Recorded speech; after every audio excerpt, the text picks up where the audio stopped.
Imana yatumye kutugezaho ubutumwa uyu munsi. Josué Musaka Munyarwanda.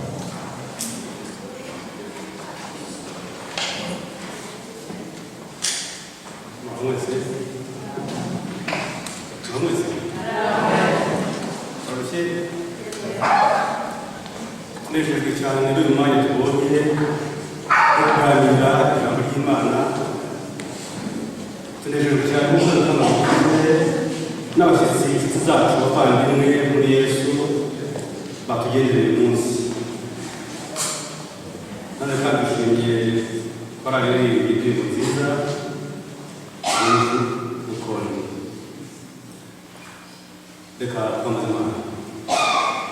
Mana yacu urukundo rwawe rwawe nyamara ntabwo tushobora kwisobanura. Niho tuzi kugira ngo ube bugufi bwacu sobanurira abantu ijambo ryawe duhazwe nawe. Ufite imbuto ki wiba?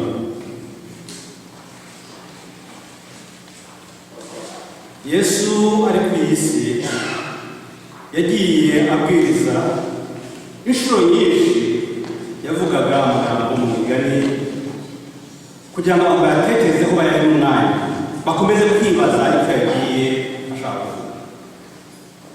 Nimusoma imigani Yesu yagiye acira abantu, basanga yuko inshuro nyinshi abigishwa be bamusanganira bati ongera utubwire n'iyari ushaka kuvuga ni iki, bidusobanurire kurushaho. Yesu asobanurira Matayo 13:31 turasanga ko Yesu yavuze avuga ati ubwami bwo mu ijuru bugereranywa n'umubibyi wabibye mu murima we akabuto ka sinapi. Ubwami bwo mu ijuru bugereranywa n'akabuto ka sinapi katewe mu murima. Ati ni akabuto gatoya cyane kurusha imbuto zose zibasha kubaho, ariko karazamutse karakura gasumba imboga kari kateranywe nazo, gakomeza kuzamuka kaba igiti kinini maze kigaba amashami ati inyoni zikarikamo. Ati ngubu ubwami bw'Imana bugereranywa. Avuze gutyo akabikiriza aho ngaho. Mu by'ukuri wakumva bisobanuye iki? Ariko urebye noneho muri Matayo 17:20 nibo wumva neza icyo ubutumwa bwavuga. Agarukirije aho ngaho ntabwo mu by'ukuri byabisobanuye, ariko 17:20 kuko kuhavuga arabasubiza ati ni ukwizera kwanyu guke. Ndababwira ukuri yuko mwaba mufite kwizera kungana n'akabuto ka sinapi, mwabwira uyu musozi muti va hano ujye hirya wahava, kandi nta kizabananira. Noneho bisobanutse kurushaho.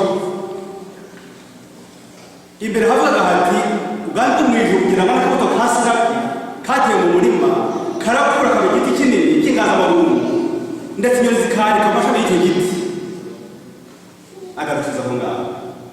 Ariko hano ubwo batagize ikibazo, Yesu amaze gukiza umwana w'urwaye igicuri, bo byabananiye baravuze bati biterwa n'iki ko twashatse kumukiza bikanga. Arabwira ati ukwizera kwanyu guke. Ati mugize kwizera kungana n'akabuto ka sinapi mwabishobora.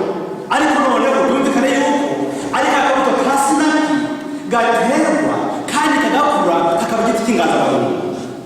Reka tujye mu rwego rw'abantu tugutse aho tubwire urugo rw'abagize 5:19 murahasanga igitekerezo cy'umwana w'umukobwa watwawe ari imbohe. Yatwawe ari imbohe, aboshwe anyazwe. Umwana w'umukobwa utwawe anyazwe ari imbohe. Mu bitekerezo inshuro nyinshi iyo dusoma Bibiliya turasoma tukagera twihuta, hakaba amagambo tudatekerezaho ngo turabe umwanya. Nyamara ngo twatekerejeho hari ibindi bintu wajya gufungura nusoma ijambo ry'Imana ntukihute. Ata nusoma metro cyangwa se katire ujya wihuta nta kibazo. Ariko nusoma Bibiliya ujye ufata umwanya uhatekerezeho uhatinde. Umwana mutoya w'umukobwa wajyanywe aboshwe amaboko aragendera mu gihugu cy'amahanga, mu gihugu cy'abapagani, maze abumva umugore banama aba umuja ari ingoro yafite agaciro ki mu bantu hana gatoya. Yabasha gukubitwa ntabasha kumuburanira, yabasha no kwitwa agahanga ntawe ari kumubaza no kukimwica umuntu. Ariko uwo mwana maze umusura agaragara ati nyamara databuja amwubaye aramutse agiye iwacu muri Isirayeli, ndakubwira ukuri yuko yakira byabibera. Nshuti z'Imana, ese ubasha kwicisha bugufi ukabwiriza ubutumwa, ukavuga ijambo rifite akamaro kandi rifite akamaro abantu rikaba ryabasha kubakiza? Uyu mwana aratinyuka yicecekera ngo ati ndi umuja, ndi umunyamahanga, nta gaciro mfite, nta jambo ntabwo kwimagura, nta jambo ntabwo databuja ngo yikubeze aho ngaho mu gaciro ke gakeya. Aravuga ati mabuja databuja aramutse agiye iwacu yakira nta bibembe rwose bamukiza. Umudamu yumvise icyo kintu, yumvise yuko umugabo we abasha gukira, nawe nta gaciro. Ese ubyuha ijambo agaciro? Ese hari ijambo ry'Imana ryo gukoma tukareka agaciro ukaritekerezaho? Ese aho nusuzugura urivuze uti nta gaciro afite? Uriya mubyeyi ntabwo asuzugura ijambo ry'umuja, ahubwo yagiye abwira umugabo ati wa mukobwa, wa munyagano, wa muja wacu yambwiye ngo ugiye iwabo wakira ibirego. Ntabwo ashaka yavuze ati kariya se karavuga iki? Akantu twazanye gahambiriye twaje no kuja nayo umutubaza ni ubutumwa cyiza yawe. Aravuga ati reka njye gusaba uburenganzira uyatamabere mu mujyi. Yari umugabo w'ingabo za Siriya, umugabo w'ingabo za Siriya nawe aragenda gusaba uburenganzira, ajya kubibwira umwami, aratinyuka nawe maze abwira umwami ati umuja wanjye twanyaze iriya muri Isirayeli yambwiye ijambo rikomeye kandi twariha agaciro ngo ngiye iwabo mbasha gukira ibibembe. Umwami yasubira iryo jambo. Nshuti z'Imana, n'umwami yasubira iryo jambo nawe ariha agaciro, maze aravuga ati ndandika urwandiko. Ubutumwa buvuye kugurura bizeye ko umwami yandika urwandiko. Umwami yandika undi mwami, urwandiko ruragenda, Namani arahaguruka n'amafarashi n'ingabo zimuherekeje. Ubutumwa bwavuye ku muntu ki? Ku muntu ki? Ubutumwa bwavuye ku muntu ki? Umukobwa mutaye w'umuntu. Umwami yandika undi mwami, ubutumwa bwavuye ku muntu ati mwohereje umugabo w'ingabo zanjye, ndakwinginze mumukize ibibembe. Umwami nawe arusomye ati buno kuyiyenza umutima cy'umusanzu, ati no kuyiyenza ni Yesu Imana ivura, ni Yesu Imana cyangwa se igakiza, maze ashishimura imyenda ye, imyenda ya cyane.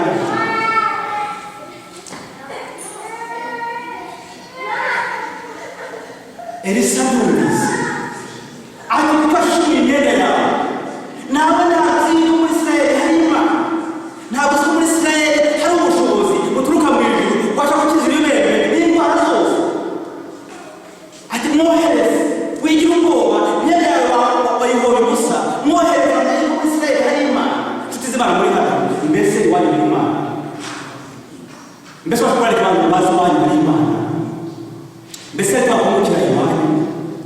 Maze ageze kwa Elisa ahagarara ngaho imbere ati amutumaho ati nahageze, ati genda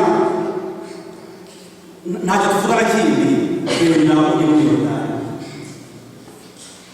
Ese dufite abantu muri Yorodani? Wigeze utwara abantu bazi muri Yorodani? Mbese maze imyaka umaze mu itorero hari umuntu urababwira ubutumwa ngo umuyobore maze ugende umugeze kuri Yorodani? Ese avuga ati genda ujye kuri Yorodani, maze uyu mugabo w'ingabo yumvise ati ntibishoboka, nibwira yuko ari buze, maze agashyira ibiganza bye ku bibembe byanjye, maze agatakamba Imana yo mu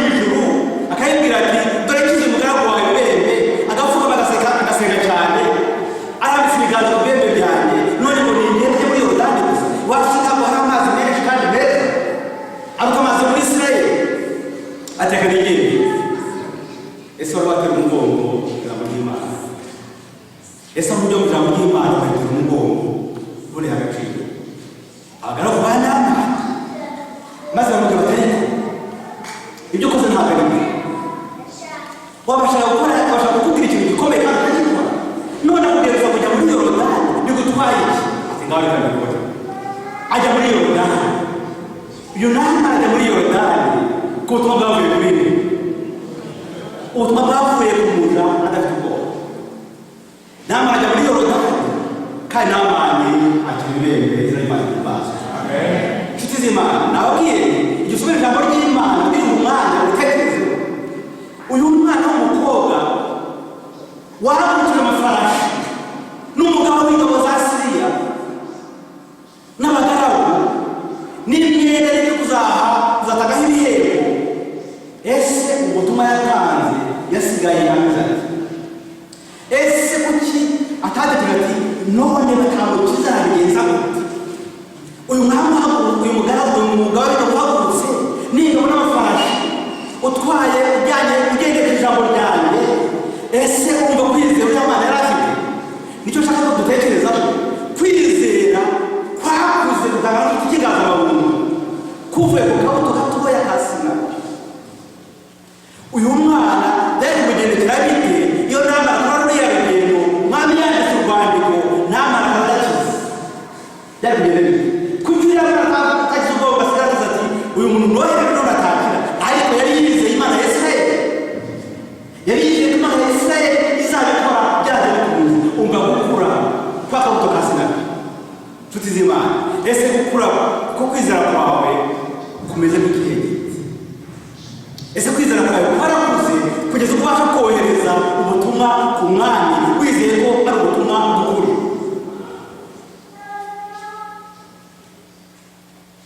Matayo 13:16 Yesu yabwiye abigishwa bati mwebwe murahiba kuko abahanuzi n'abakiranutsi bashatse kureba ibyo mureba ntibabibona. Abakurambere, abahanuzi n'abakiranutsi bifuje kureba ibyo mureba uyu munsi murimo kumva n'abatajya n'abasajya no kureba ntibabibona. Nicyo ashaka kubabwira. Yashaka kubabwira yuko bari bazi ko Mesiya azahanura, bari bazi ko Mesiya wahanuwe kandi yakizagera akaza mu isi. Bifuzaga kumubona ngo bamwumvire bamukurikire, ariko ntabwo babibonye kuko byari byarahanuwe mbere mu gihe cyari gishize kera. Ariko aravuga ati mwebwe noneho muri kumwe nabyo nibyo bwo buzima murimo muri imbere yanjye, turavugana amaso mu maso.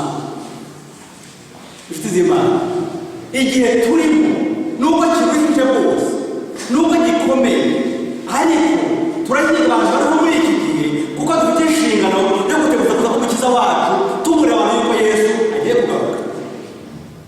Ese ubiba mu ntoki? Inshuti y'Imana, barabigishwa bari imbere ya Yesu, ubuhanuzi bwasohoye mu gihe abakiranutsi n'abakurambere bandi bari barategereje imyaka myinshi, ariko abo bari mu gihe cye bari kumwe nabo. Ese ubimenye igihe urimo kugira ngo ukore icyo ugomba gukora? Umenya igihe urimo ukagisobanukirwa kugira ngo ukore icyo ugomba gukora muri uwo mwanya. Umuntu umwe yabiri mu Rwanda, kandi urabona mu Rwanda, turabona mu Rwanda mu Ruhango, igihe kimwe abakoze ibirori byo gushimira umuntu wabahishe mu ntambara. Umuntu yahishe mu ntambara, maze intambara irangiye bakora igihe cyo kugira umunsi mukuru wo kumushimira. Maze igihe bamushimiraga bajya bagira amagambo bavuga yo kumushimira, maze umuntu agasaba ijambo, maze aravuga ati rwose ibintu bintu ni byiza, ati nanjye ntibyongera nanjye nzabasha.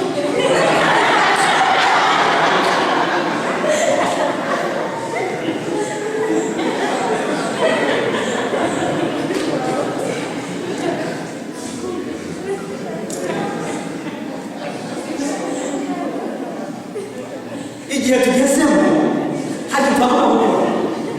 Ese ubwo Yesu azaba agarutse, igihe azaba ahemba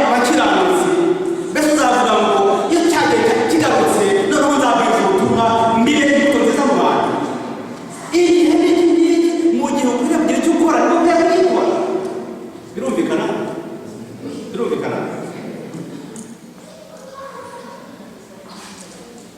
Yesu yabwira abantu ati ubutumwa bwiza bugenda barabuto kwa sinaki, ariko urubuto rwa sinaki ruto cyane, ariko rugomba gukura mu bantu bagiye bo uyu mbuto. Ese uyu mbuto ki kandi ubigamo mbuto ki? Ubiba mbuto ki kandi ubigamo mbuto ki? Twari dukwiriye kuba ubutaka bwiza bwakira imbuto nziza, maze tukera 160 uko tubikubwira. Nagize ingorane nifuza yuko uyu munsi hagati n'abahana ntabwo namubonye, narakunda bavuga namubonye, narebye namuze rwose cyangwa wenda namuze basaza arahari kashaza icyo waje ntabwo ahari. Nifuza kugira mvuga ahari aho urakiza kurwaye, ntabwo nize murashaka cyangwa izamukuriye, ntabwo nzi impamvu narukaga gushaka kwiga gahunda cyangwa se utabishaka ntabwo mbizi, ariko icyo nzi cyo jyewe ngize kumubwiza kandi abantu benshi bari muhari, ariko ntabwo mwabumvise.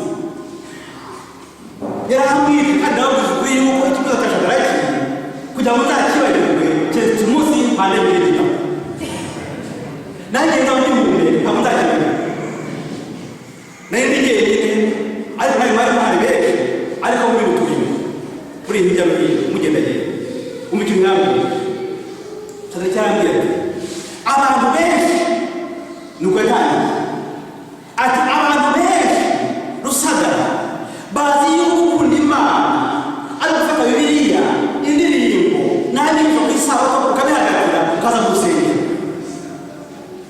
Ati abantu benshi bazi guhagararira Bibiliya ku isabato n'indirimbo n'abinjira ukaza mu rusengero, ariko iyo ntego bakunda Imana yongera ati sibyo kandi waba sibyo.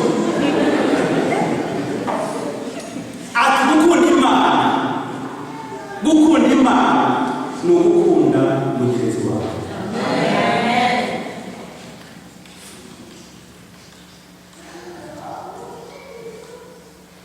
Umupasitori umwe muzi ko itorero ry'Abadiventiste rikunda kugenda ryimura abapasitori buri gihe bakajya ahantu hashyashya bakahabwiriza ubutumwa bucyo. Umupasitori umwe bamwimira ahantu maze ahageze abakesha Imana ntibamukunda ntibamwishimiye, maze abayobozi b'iryo torero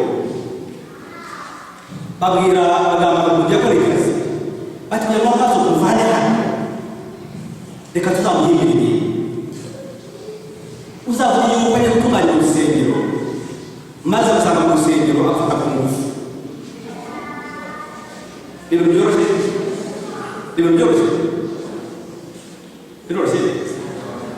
kugira ngo bahamagare ati umupasitori arafashe ku ngufu byamubona bati ibyo niba bigakorwa usaba tumushaka mudiyakonikazi nawe arebe. Maze umunsi we bandikira kuri filiti bati umupasitori natwoherereye yatunaniye, turabatabaza rwose abakristo b'itorero mudutabare nyamuneka mutugirire bwangu bimeze nabi muzaze mwumve uko bimeze. Maze perezida wa filidi trezoriye sekreteri baraza bati byagenze bite? Batandira mu rusengero, pasitori nawe yatumiwe ntazi ko yatumiwe, maze baricara abakuru b'itorero bati bose abayobozi mwari mwakoze amatora umupasitori akajya adufasha, ariko byatugendekeye byaratugoye dore umudiyakonikazi naribwire maze nawe mwiyumvire. Maze bose abayobozi nagize ingorane bonete gusukura urusengero, ndimo ndabona bice ku ntebe abakristo bazaze basanga batunganye, maze gukubura pasitori araza maze abona nyafura mbi hano mu rusengero rwose, namwe mu rugo bigeze ngo ntabwo ndakira kuko ntabaza arangiza ashaka kurangiza nuko yagiye mu musozi kandi bati pasitori ngaho nagiye tubwiye abiyo babwiye. Pasitori aravuga ati ni mu mbabatizo ati nta kintu navuga gusa bakuru b'itorero badiyakonikazi n'abayobozi bayo mwaje kugira iki kibazo hatunareta gusa nimubabarize batoke batugo twabyumvise kujya kuri kazi k'impangara ikomera satani arakora n'uko bigenda nange kuri bitoro tugiye ko tukigenza sabikimwe maze yitoye pastor bakamuvana bamujyana ahandi mu gihe gitoya cyakurikiyeho mu gihe akora akazi mbese ubwo yasigaye amerewe neza iravuga ati aravuga ngo umunyabyaha ariruka ntakimuka kuba biri mu ubwenge bwe biri mu mutima we ibyo yakoze ntabwo abasha kumuha amahoro umutima ntawe ntabwo abasha kumuha amahoro maze arahaguruka umunsi umwe agenda urugendo rurerure aragenda pastor bamwimuriye agenda akomanga ati pastor nanjye ngo gusaba imbabazi kubyerekeye iki kugira ngo mbese uzi ko nta byabaye ntabwo bitekereje ariko bangamanya ku itorero abadiyakoni maze mubeshyira kuriya nawe turabyemera maze uriyimurwa ariko ntabwo urasigaranye ndagusabye ngo umbabarize pastor ati nta mbaraga zihari ariko ndagusaba ikintu gitoya ndagusaba ngo uzagende unzanire agaseke gatoya uzashyiremo imbuto z'uburo ndazikeneye agaseke gatoya cyane maze uzabunzanire nzakubabarira ati waretse nazana intangaraza ko nayibonera mu buryo ntabwo nkeneye intangara yose agaseke gatoya gusa k'uburo uzakazanire nzakubabarira ati ejo nzaba nagaze mudakore kazagenda maze ashaka agaseke ashyiramo uburo maze araza ati rwose nakaze noneho ngaho mbabarira maze pastor agafata ati ngwino ati ngaha akarima nahinze bumbibiremo gusa arakurima gatoya buno buro banzaniye ati ibyo nabyo maze arafata arabima mu karima gatoya muri bwa buro akura mu gaseke maze arabona akarima ati dore ndarangije pastor ati rero hasigaye ikintu kimwe gusa ndagira ngo utora bumwe ubusubize muri ako gaseke wabuzanye umusubizemo maze wongere ubuzima bwo ari bwuzuye nta kindi witangiriye n'abamubariye pastor ntabwo nashobora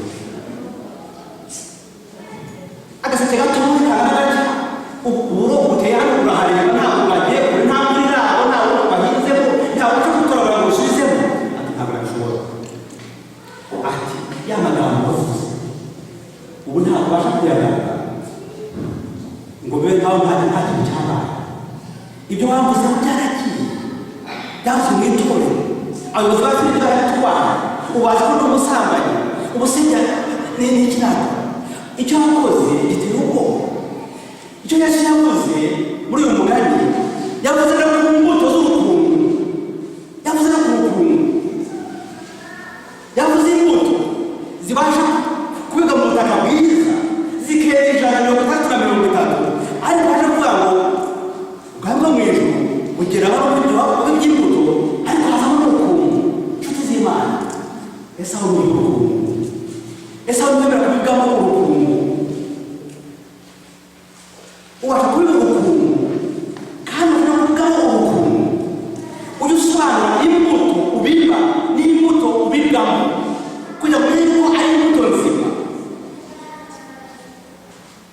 umugore ntiyabishoboye kugira ngo agarure utubuto amaze gutera tw'uburo kuko amagambo yagiye amagambo uvuga mu baturanyi amagambo uvuga mu itorero amagambo uvuga mu nshuti no mu bavandimwe ujya ugenzura yuko yaba atari urukundo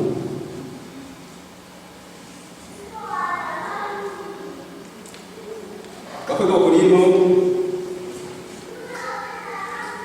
zijagenda mu bacu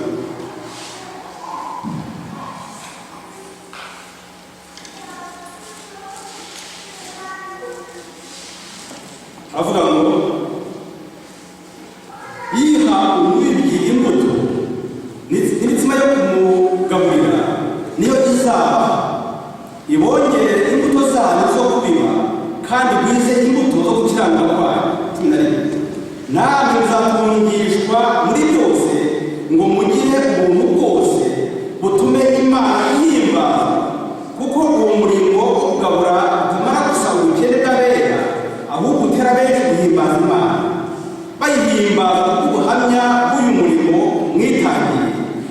mukagira kugandukira ubutumwa bwiza bwa Kristo, mukagira ubuntu bwinshi bwo kubafasha no gufasha abandi bose. 14 kubw'ubuntu bw'Imana burushijeho kuba muri mwe, nicyo gituma babasabira no kubakunda cyane. Imana ishimwe impano yayo nziza ntarondoreka. Imbuto nziza irahari kandi uretse kandi Imana yihaye, ariko no gukungurura hari mwirinde kurubibwamo no kurubiba. Ikibabaje inshuro nyinshi abantu bitabira kubera ubutaka bwiza yumvikana neza. Reka bisubiremo, abantu benshi usanga iyo babigamo ubukungu baba ubutaka bwiza maze muri ubukungu igakura, nyamara iyo babigamo imbuto nziza bakaba akara. Muzi akara ubutaka ukomeye butabasha imizi itabasha gucera mu butaka ngo ibone amazi igiti gikura. Nimusoma umugani w'ibibiri murabisanga hariho akara ndetse no mu nzira. Imbuto zagiye mu nzira zitwara, mbese imbuto yawe iyo zizayitwara, mbese ubakara iyo imbuto nziza kugezeho. Bikaba bibabaje yuko ari ubutaka bwiza igihe ubibwemo ubukungu, kandi ubukungu burabiga n'uyu munsi. Beretse kumva umuntu wise Yesu muri Amerika iyo utagiye muri 76 afite amaradiyo y'amagaragara muri iyi si abwiriza ubutumwa bwe, afite abayoboke miliyoni 50 mutega amatwi, radiyo ziravuga amasaha 24 ubutumwa bwa Yesu wa karindwi bubwirizwa. Abayoboke babo bagaragara miliyoni 15,739 abantu ku isi yose, 15,679. Ubutumwa bw'uwo mugabo wita Yesu afite miliyoni 50 z'abayobozi. Ubutumwa bwiza ni ubutumwa ki? Tega amatwi. Nta satani ubaho, nta n'icyaha kibaho. Nta satani ubaho, nta n'icyaha kibaho. Ubwo ni bwo butumwa bw'uwo mugabo ufite miliyoni 50 z'abayobozi, radiyo magaragara abwirizaho amasaha 24. Nshuti z'Imana, igihe kirageze kugira ngo dutekereze imbuto tugomba kubiba kandi n'imbuto tugomba kwakira kubibwamo. Imana ibafashe kwa Yesu.